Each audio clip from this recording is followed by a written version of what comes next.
Good evening. எப்பயுமே நம்ம ஒரு பிளான் பண்ணி இன்னைக்கு இந்த பிளேஸ்க்கு போகலாம் அப்படின்னு டிசைட் பண்ணி வச்சிருப்போம். ஆனா அதுக்கு அப்படியே ஆப்போசிட்டா அப்படியே பிளான் சேஞ்ச் ஆகும். இன்னைக்கு எங்களுக்கு அப்படிதான் நடந்துச்சு. நாங்க சென்னிமலை போகலாம் ஃபேமிலியா அப்படின்னு பிளான் பண்ணி வச்சிருந்தோம். ஆனா லாஸ்ட் மினிட்ல சென்னிமலைக்கு கோயில் வரைக்கும் கார் போகாது, படியில தான் போகணும் அப்படின்னு ஒருத்தங்க வந்து சொன்னாங்க. குழந்தைங்களை வச்சுட்டு இந்த வெயில்ல படிக்கிறதுங்கிறது ரொம்ப கஷ்டம்.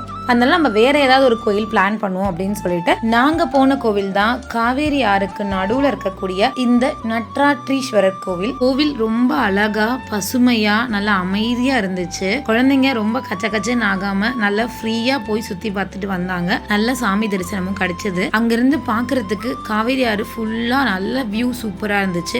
அதுவுமே குழந்தைங்க நல்லா என்ஜாய் பண்ணாங்க. எல்லாமே சாமி கும்பிட்டு முடிச்சதுக்கு அப்புறமா கோவில்ல பிரசாதமா பொங்கல் கொடுத்தாங்க. குழந்தைங்களுக்கு அது ரொம்பவே பிடிச்சிருந்துச்சு. அங்க சாப்பிட்டு முடிச்சதுக்கு அப்புறமா இந்த படிசல் சவாரி பண்ணலாம் அப்படின்னு நினைச்சோம். ஆனா டைம் பார்த்தா 11:45. இந்த டைம்ல படிசல் சவாரி நமக்கு ஒத்து வராதுமா, தீஞ்சு போயிருவீங்க அப்படின்னு சொல்லி காருக்கு கூப்பிட்டு வந்தோம். அங்க ஒரு குட்டி கடை இருந்துச்சு. அந்த கடையில நம்ம 80s கிட்ஸ் எல்லாம் யூஸ் பண்ற மாதிரி இந்த சூட மிட்டாய், இந்த நூல்ல சுத்துவோம் இல்லையா, அதை பார்த்தோன்னே நாங்களே குழந்தையா மாறிட்டோன்னா பாத்துக்கோங்களேன். அங்கிருந்து கிளம்பி நாங்க போன அடுத்த ஸ்பாட் கால பைரவர் கோவில். இங்கேயுமே நல்ல தரிசனம் கிடைச்சிச்சுங்க. எந்த ஒரு ரஷ்ஷுமே இல்லாம நல்லா ஃப்ரீயா போயிட்டு ஃப்ரீயா வந்தோம். அதே மாதிரி நல்ல பெரிய பைரவர் இருந்தாங்க. அது பார்க்கறதுக்கு ரொம்ப அழகா இருந்துச்சு. நம்மளோட இந்த பைரவர் கோவிலில் பார்த்தீங்கன்னா கருவறை வரைக்குமே 2 பேராக போய் சாமியை கும்பிட்டுட்டு வெளியே வாங்க அப்படின்னு சொல்கிறாங்க.